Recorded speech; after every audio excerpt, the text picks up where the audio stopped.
நான் உனக்கு 5 இல்லைன்னா 10 தரேன். இல்ல என்னடா பண்ணுவ? ஏன்டா வெள்ள பண்ணி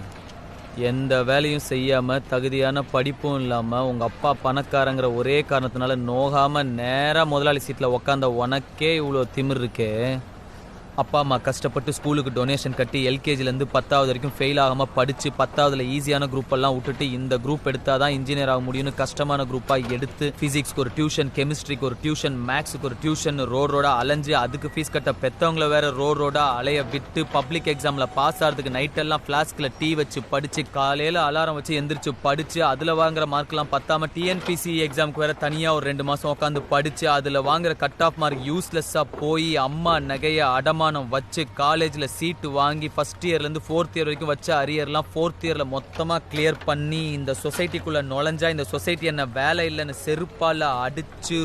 ரோடா வேலை தேடி அலைஞ்சு 3 வருஷம் 4 வருஷம் வீட்டில் தண்டமாக உக்காந்து அப்பா என்ன தண்டச்சோறுன்னு திட்டி சாப்பிட்ற ஒவ்வொரு வாய் சாப்பாடும் தொண்டையில் சிக்கி வலிச்சு இறங்கி எவனோ ஒரு புண்ணியவான் கடைசியில் ஒரு நல்ல மனுஷன் எனக்கு வேலை கொடுத்து அதையும் பிடிக்க நினைக்கிற உன்ன மாதிரி ஒரு புறம்போக்கெல்லாம் சமாளிச்சு இன்னைக்கு உன் முன்னாடி நின்று பேசிக்கிட்டு இருக்கிற வேலையில்லா பட்டதாரி எனக்கு எவ்வளோ திமிரா இருக்கும்.